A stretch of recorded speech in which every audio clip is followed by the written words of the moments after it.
Bueno, buenas noches, queridos hermanos, queridos colegas, doctores. Hoy los quiero invitar a que recorramos juntos un un museo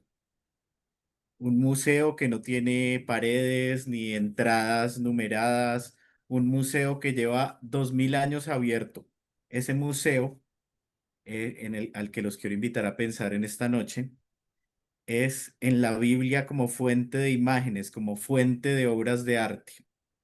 Cuando pensamos en la Biblia, por supuesto, vemos un libro escrito, un texto escrito, una sucesión de palabras, pero desde sus primeras páginas, la Biblia en su manera de escribirse, en la manera en que narra, nos invita a pensar en imágenes, imágenes potentes, escenas que quedan grabadas en nuestros ojos y en nuestra mente. Cuando leemos una narración, a veces nos imaginamos las escenas que estamos leyendo. Esto en psicología cognitiva se llama codificación. El texto, cuando lo leemos, se transforma en nuestra cabeza en imágenes mentales y el lector traduce el texto en su mente. Pensemos en el Génesis. El Génesis comienza con un lienzo cósmico. La tierra estaba desordenada y vacía y el Espíritu de Dios se movía sobre la faz de las aguas. Es poesía, pero también nos genera imágenes. Podemos ver en nuestra cabeza las aguas oscuras, sentir el soplo del Espíritu, imaginar la luz de Dios interrumpiendo, porque la Biblia nunca fue solo texto, también es narrativa, también es relato, y el relato y la narrativa son posibilidades de construir imágenes. Los rabinos usaban una manera de interpretar que era el midrash, y no se trataba de repetir el texto, sino de representarlo con narraciones, con relatos, con variantes, con imágenes. Los padres de la iglesia hacían lo mismo con la tipología. Veían en Isaac representado, tipificado y, ¿por qué no, dibujado a Cristo, una prefiguración de Cristo? Los padres de la iglesia también veían en el Éxodo un dibujo en grises del bautismo. Cada lectura que se ha hecho en la historia del cristianismo también ha sido un ejercicio visual que nos lleva a ver más allá de lo escrito. Y cuando los cristianos entran a las catatumbas en medio de un ambiente de persecución y clandestinidad, allí pintaron al buen pastor. Miren aquí una representación del siglo III del buen pastor. También pintaron el pez, también pintaron el ancla, y no eran imágenes ornamentales, sino mensajes de fe, de consuelo, de esperanza en medio de la muerte, de la persecución, ocultos en las catatumbas, plasmando al buen pastor, al pez y al ancla. El buen pastor representa a Cristo, que cuida y rescata a sus ovejas. Si pueden ver la imagen, se ve un joven con una oveja sobre sus hombros, y esto evocaba también al pastor griego, pero mostraba a Cristo, al Cristo que salva y da vida eterna. El pez en griego se dice ictis. Ictis era un acróstico en griego de Jesús Christu Teu Vius Soter, Jesucristo, Hijo de Dios Salvador. Funcionaba como una contraseña secreta, como una proclamación de la fe en medio de la persecución. Y el ancla, por supuesto, símbolo de la esperanza firme en Cristo, en medio de la incertidumbre, de la muerte. El ancla le recordaba a las comunidades que aunque hubiera incertidumbre, muerte y dolor, Cristo ofrecía estabilidad. El arte desde el principio ha sido una extensión exegética. Lo que no se podía predicar en las plazas, se predicaba en imágenes, en los muros. Y aquí llegamos a un punto clave que va a, digamos, atravesar lo que vamos a aprender en esta noche. Y es: el arte no ilustra la Biblia. El arte no ilustra la Biblia. Eso sería reducir el arte a decoración. El arte, cuando dialoga con la escritura, se convierte en exégesis visual, en hermenéutica que se encarna en color, en forma, en luz, en estructuras.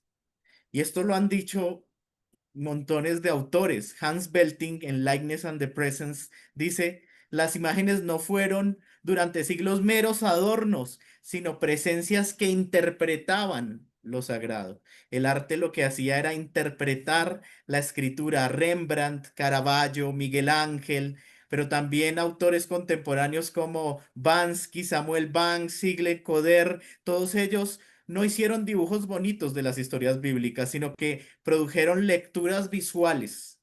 Hacían midrash en óleo, exégesis gráfica, hermenéutica con pintura de collage.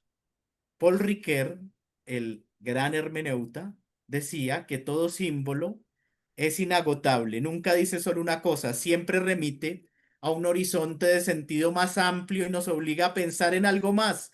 Y también decía que los símbolos son generativos, es decir, los símbolos contienen más de lo que expresan, por eso se convierten en semillas de pensamiento, en detonantes de la interpretación. ¿Qué estoy tratando de decir? Que cada relato bíblico es un archivo de símbolos, el cordero. El cordero es mucho más que un cordero que camina por las praderas. La luz en la escritura, la luz en la escritura es mucho más que una lámpara encendida. El agua es mucho más que un líquido. El exilio, la fiesta, el sacrificio, todos estos símbolos son tan potentes que atraviesan siglos y culturas. El cordero del Éxodo se convierte en el cordero pascual. La palabra del Génesis ilumina el logos de Juan. El exilio de Babilonia resuena en el holocausto.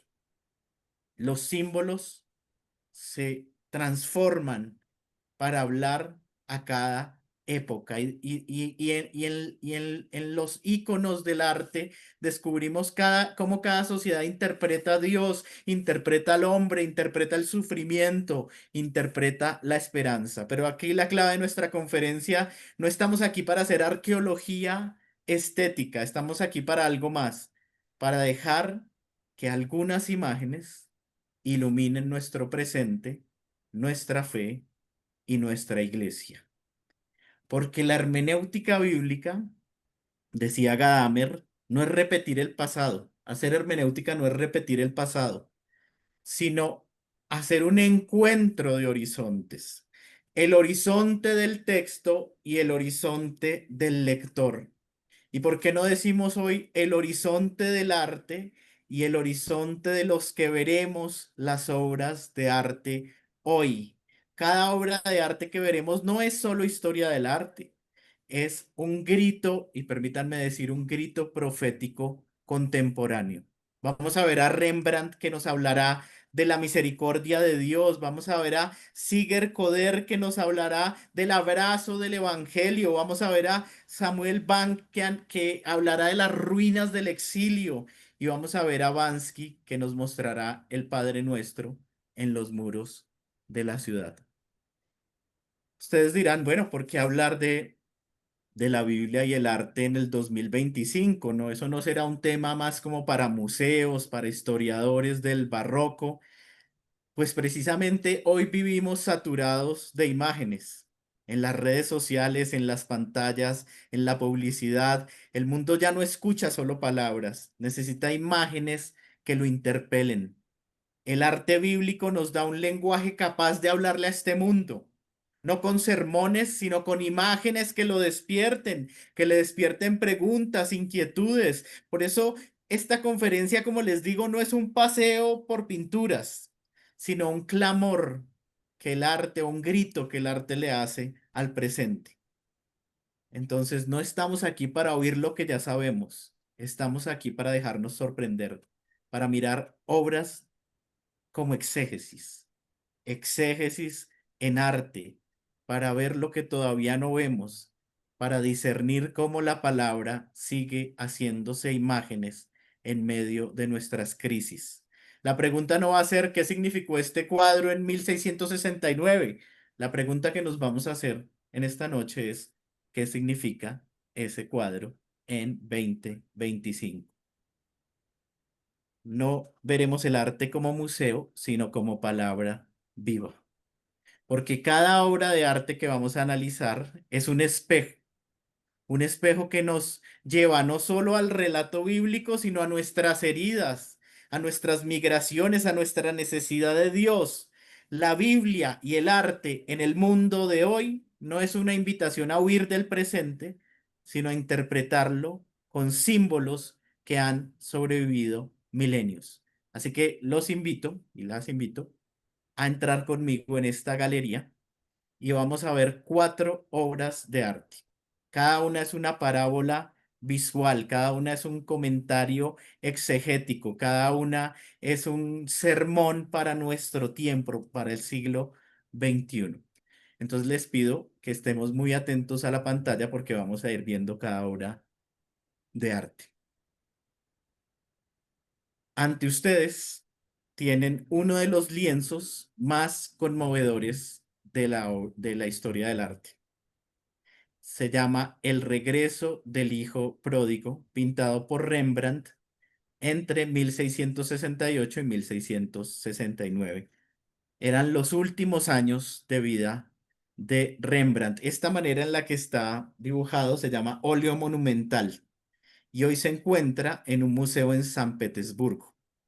Rembrandt lo pinta esta obra de arte que vemos en la pantalla, en una época de su vida que está marcada por la pérdida, el despojo. Había enterrado a su esposa, había perdido a tres de sus de sus cuatro hijos y vivía en bancarrota.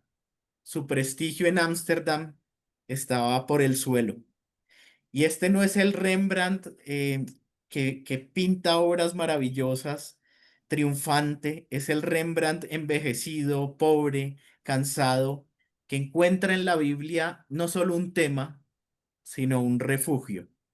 Ya no busca un virtuosismo como pintor, sino que pinta una oración.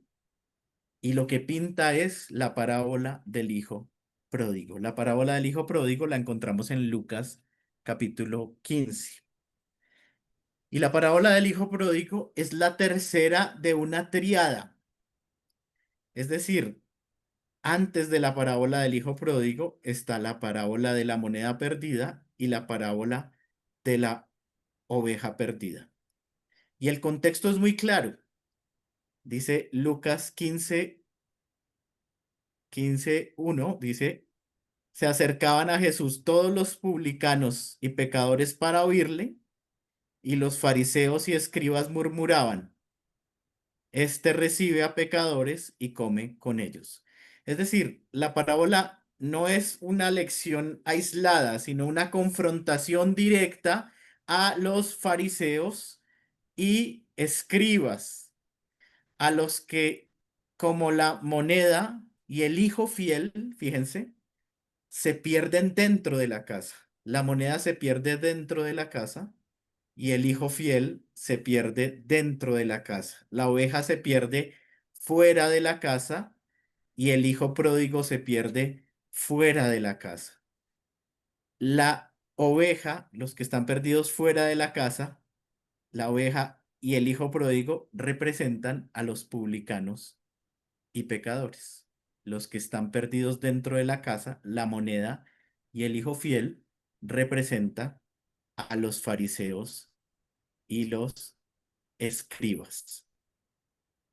Y en la narrativa de Lucas 15 vemos una dinámica muy interesante. La parábola del hijo pródigo, pero el hijo pródigo no es el centro, sino el padre, un padre que rompe los códigos sociales, que abraza, que interrumpe el juicio del hermano mayor y abre la casa a la fiesta. Y Rembrandt entendió la parábola. Fíjense en esto. Rembrandt en su cuadro no titula el cuadro El hijo arrepentido, sino El regreso del hijo pródigo. El acento no está en la culpa, sino en el retorno, en la acogida. Hagamos un análisis visual, miremos la composición. La composición, todo, en la composición todo está en penumbra, todo parece oscuro, menos el abrazo. Esto se llama una técnica, en pintura se llama una técnica tenebrista, pero no hay como un haz de luz oscuro, sino que la luz es cálida y envuelve el abrazo, el centro geométrico donde uno pone la mirada es no en el rostro, no en la mano, no en los personajes, sino en el abrazo iluminado. Ese es el corazón de la obra. Fíjense aquí en la obra de arte. El hijo aparece de espaldas. La cabeza está inclinada, rapada, como cuando Job se rapa en Job 1:20 como signo de duelo y humillación. Está vestido con harapos, miren un pie, miren el pie izquierdo está desnudo, el pie derecho tiene un zapato, el padre está inclinado hacia él, tiene un vestido rojo profundo, sus manos se extienden hacia su espalda, al lado derecho, si se fijan, está el hermano o el hijo fiel con barba, erguido en la sombra, mirando con frialdad. Y si se fijan, la túnica del hermano es del mismo color que la túnica del padre. La túnica del hermano, del que está en la casa, es del mismo color de la túnica del padre. Y a los lados hay como testigos secundarios, quizás sirvientes, que amplían la escena, pero no nos desvían la atención del centro que es el abrazo. Vamos por partes. Observen las manos. Las manos. Aquí pueden ver las manos. Una mano es ancha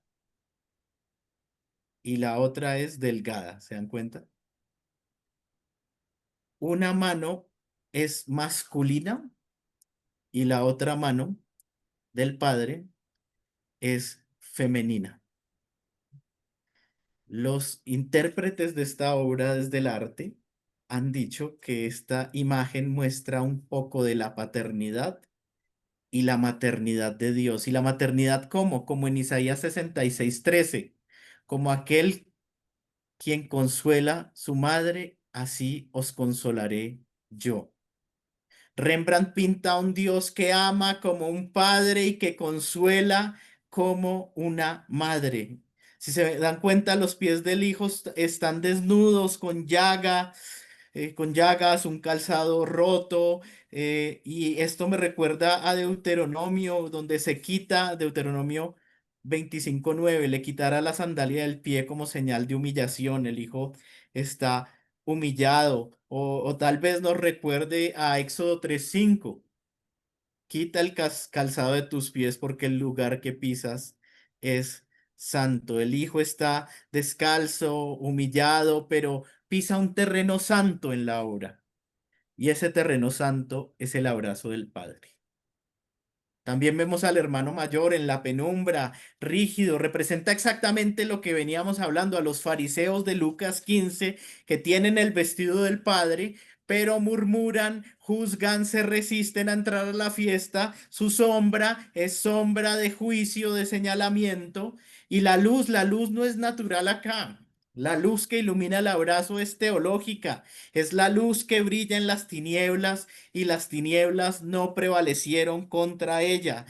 Es la luz de Jesús, el perdón que ilumina, el juicio queda en la sombra y la luz ilumina el abrazo. Rembrandt no ilustró una parábola, Rembrandt está haciendo exégesis.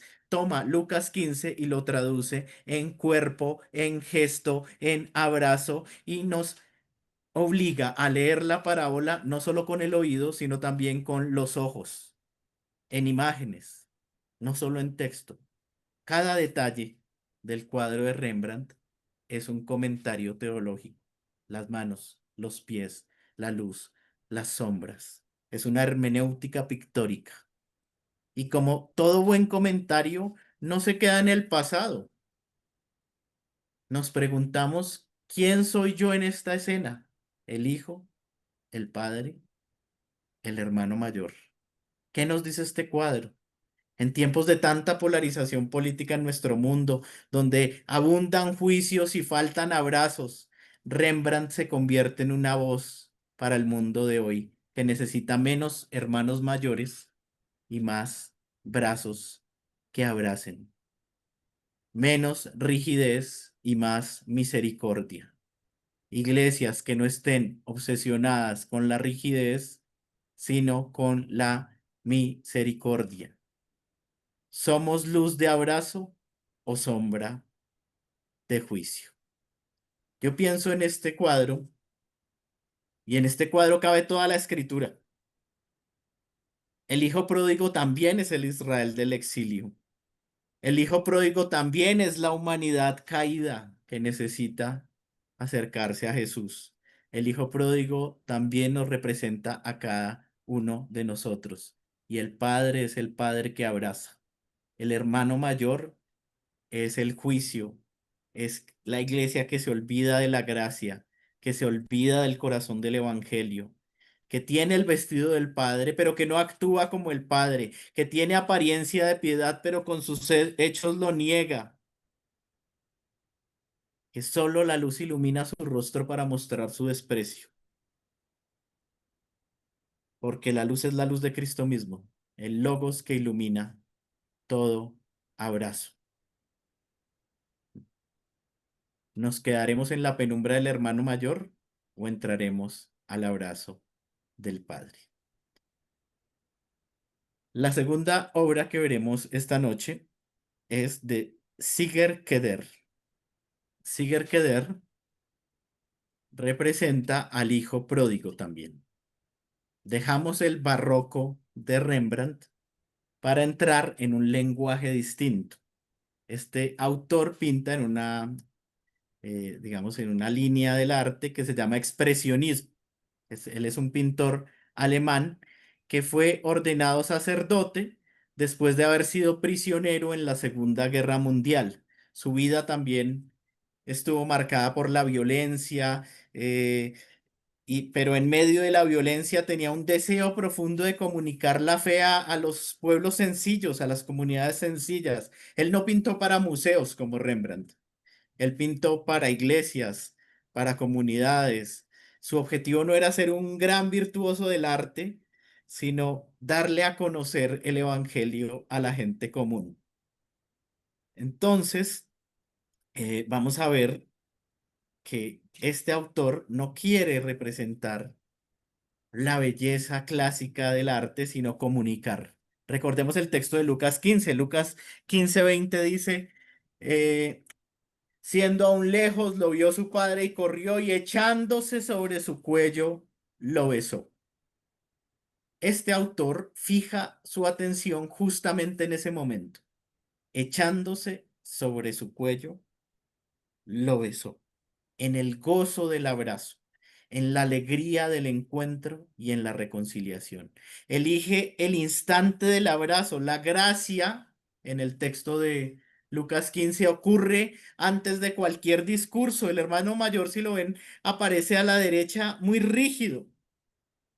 Hay como tres espacios aquí en este cuadro. Está el padre y el hijo, que es abrazados, que eh, nos llama la atención a primera vista.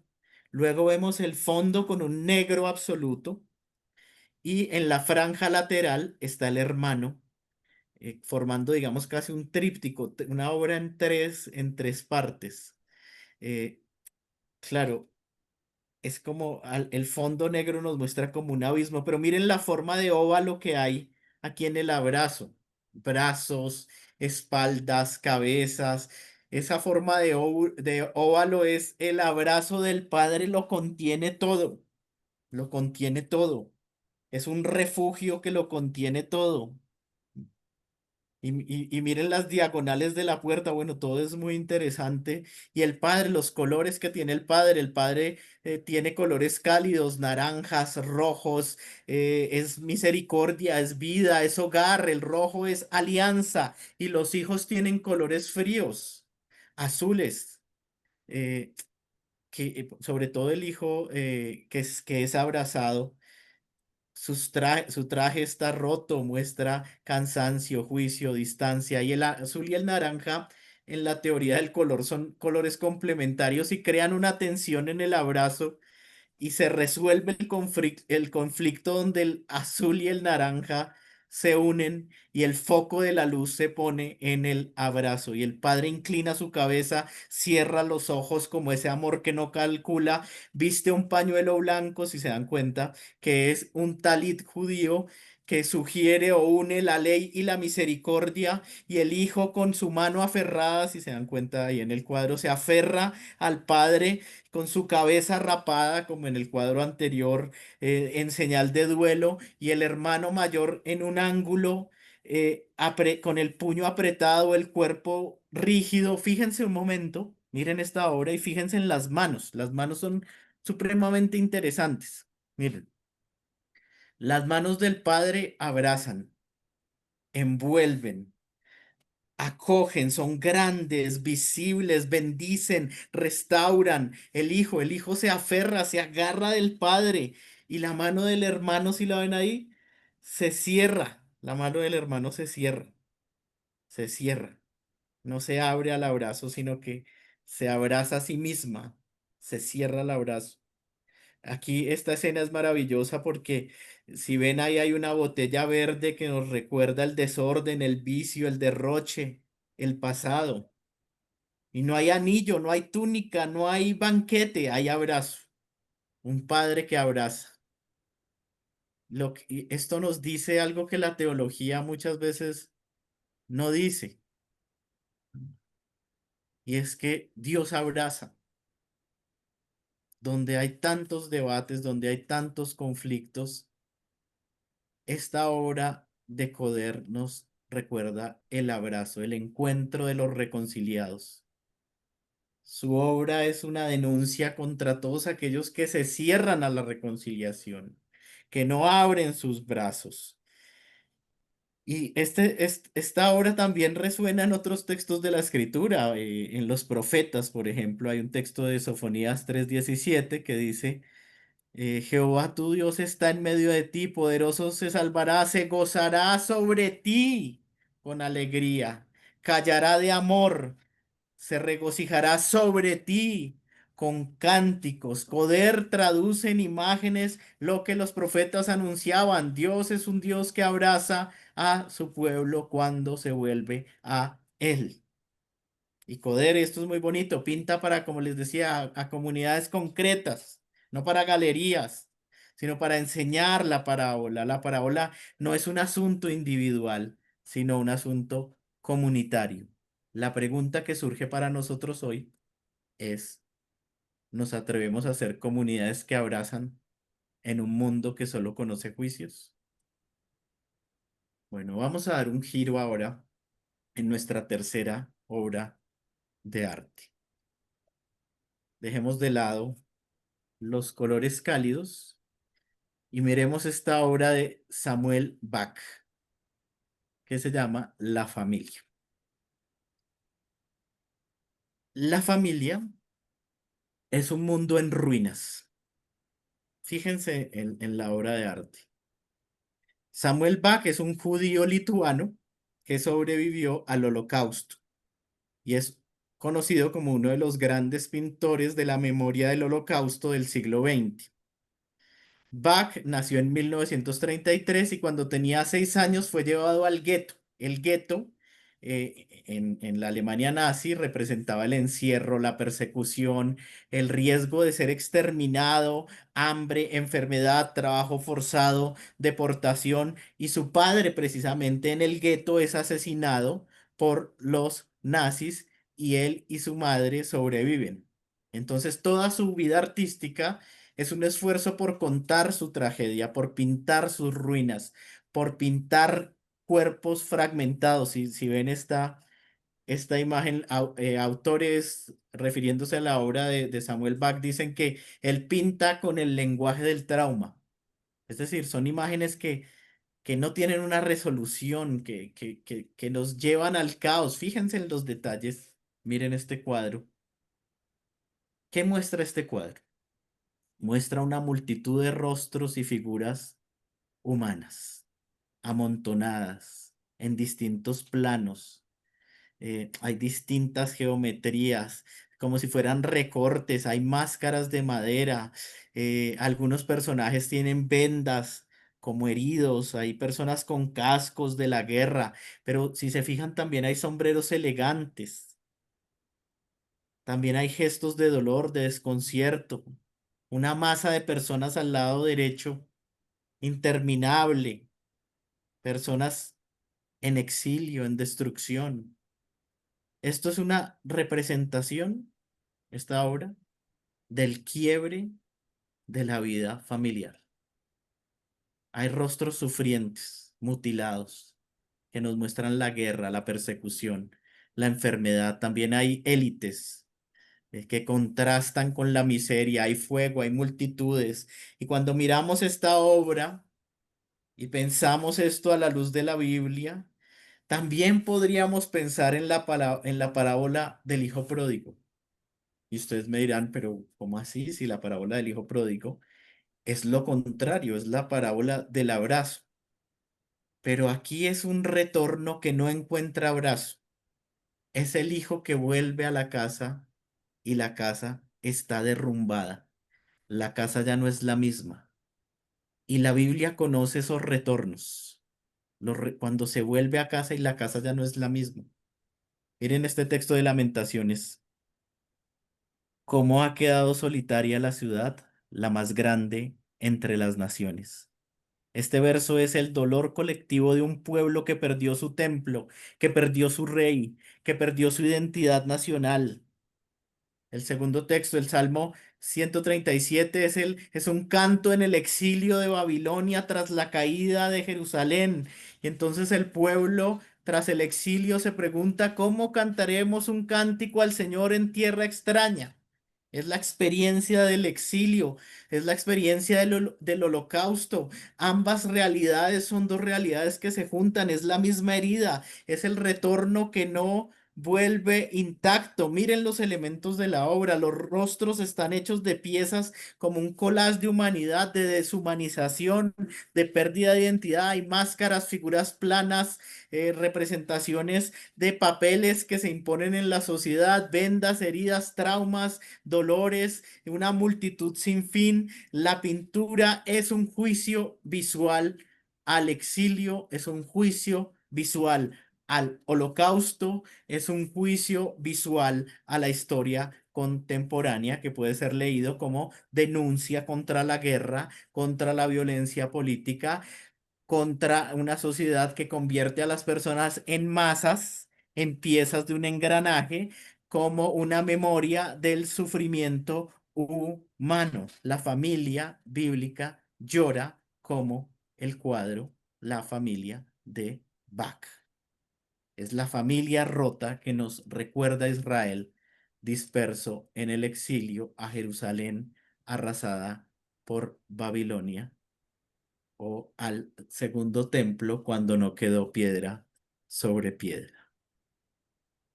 La parábola no muestra un solo hijo, el cuadro no muestra un solo hijo, sino una multitud de hijos, como si toda la humanidad estuviera fuera de la casa del Padre.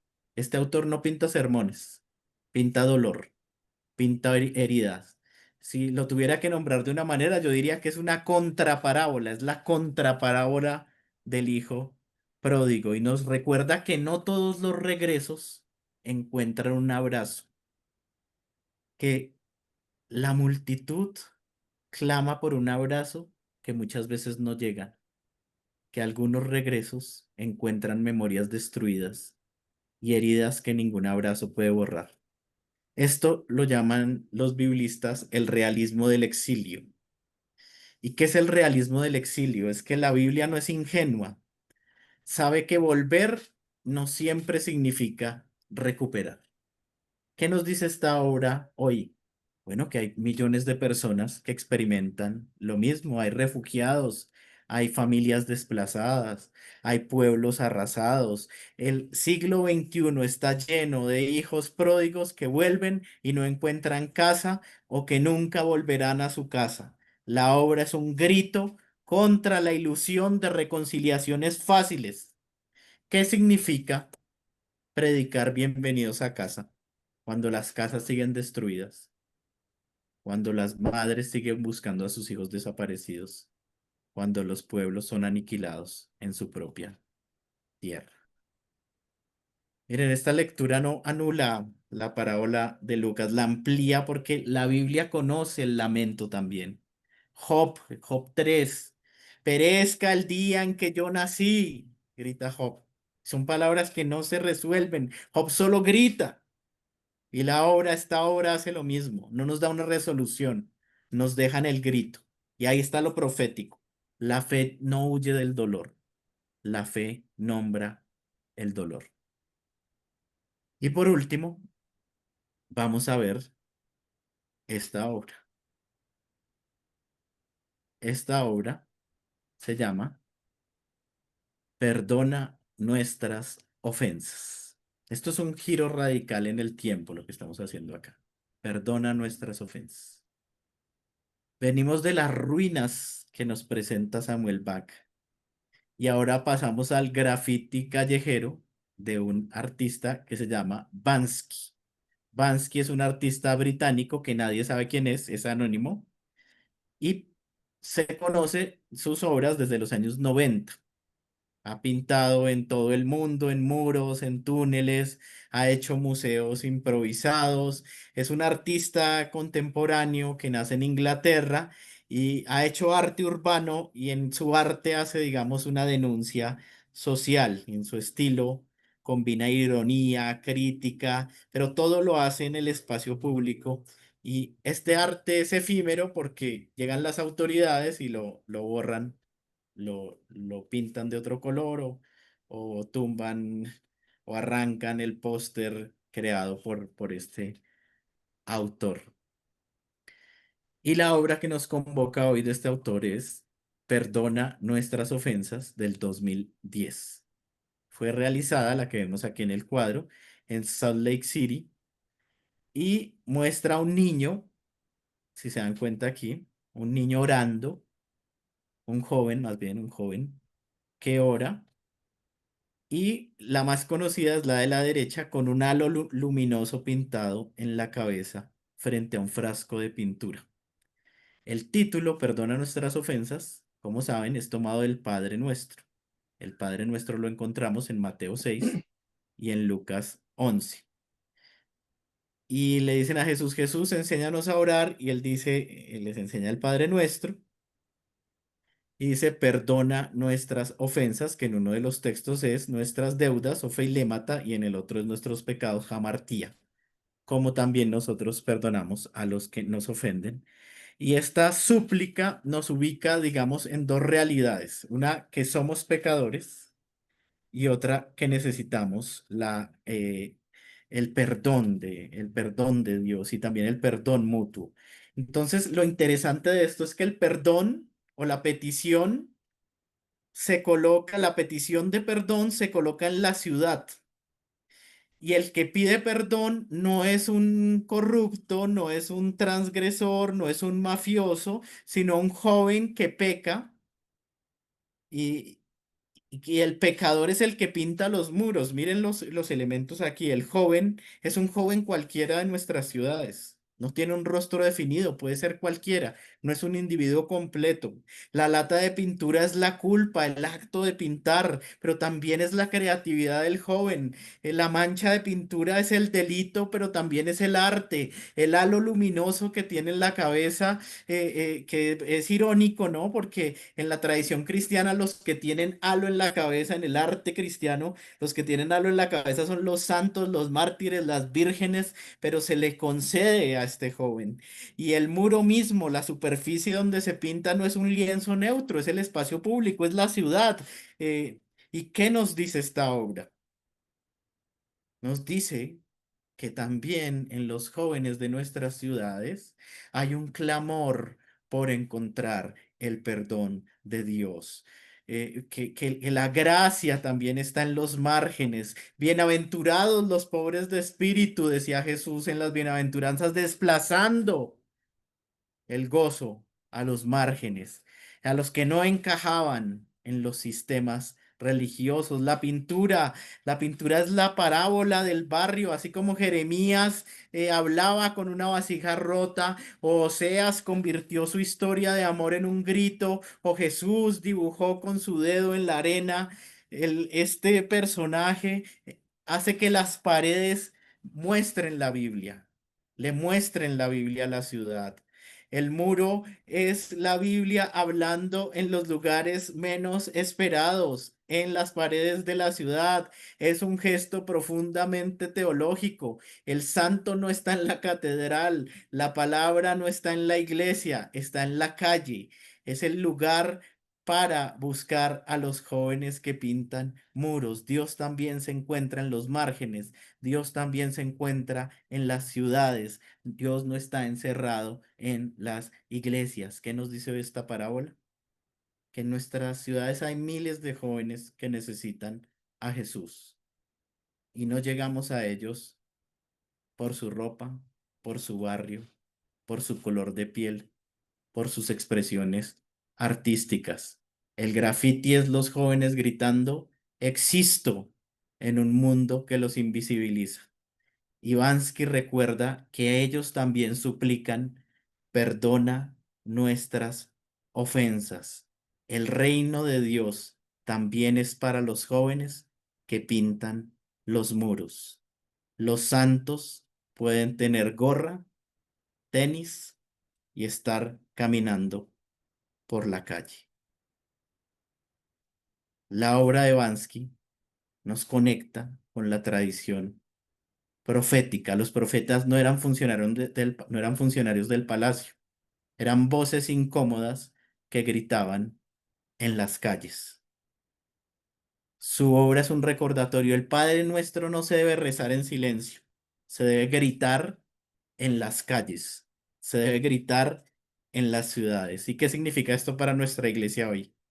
Que debemos dejar de pensar que la Biblia tiene que estar encerrada en la iglesia, que es privilegio de pocos y que debemos pensarla como posibilidad de muchos, que debemos escuchar a los jóvenes que piden perdón hoy, no en las iglesias, sino en las calles. Perdona nuestras ofensas, el Padre nuestro pintado en la calle. La gracia no es propiedad privada, sino graffiti de Dios pintado en los muros del mundo. Estas son las obras que hemos visto hoy. Hemos hecho un recorrido por una galería donde la Biblia no estuvo encerrada en pergaminos ni congelada en doctrinas, sino desplegada en imágenes, reinterpretada en distintas épocas, plasmada en lienzos, grafitis, óleo, color. Este museo de 4 estaciones es Rembrandt en el barroco diciéndonos, Dios nos da su abrazo en la oscuridad y la misericordia brilla como la luz que vence las tinieblas. Siger Coder, este catequista del reencuentro, nos dice, la fe es abrazo en comunidad. Samuel Bank nos dice, hay retornos que no terminan en abrazo. Ivansky nos dice, gritemos el Padre Nuestro en las calles. Hagamos de la oración una oración para todos. Cada una de estas obras, como ven, es una exégesis. Rembrandt hace teología de la misericordia, Coder teología del abrazo, Bach teología del trauma, Bansky teología eh, en la calle contemporánea. Todas juntas nos recuerdan que la Biblia no es solo letra, sino que genera símbolos, engendra imágenes, habla a todos los tiempos, a todas las personas, como los profetas decíamos hace un rato. Isaías habló de los lobos y los corderos juntos, Jeremías que rompió la vasija, Ezequiel, los huesos secos que se levantaban, Jesús usaba parábolas, escenas visuales, semillas, campos, banquetes. El arte es heredero de esa tradición. Los artistas son predicadores visuales. ¿Qué nos dice todo esto en el siglo XXI? ¿Qué nos dice el arte en el mundo de hoy? Yo pienso que nos dice que seamos iglesias que abrazan, comunidades que celebran, iglesias que reconstruyen ruinas y que anuncian la palabra no solo en el templo, sino en las calles. Y para terminar, les quiero regalar una frase que escribí mientras reflexionaba en estas obras. Y es, la gracia de Dios no se pinta una sola vez, se sigue pintando en cada generación, en cada herida, en cada obra, en cada pródigo que regresa. Dios los bendiga.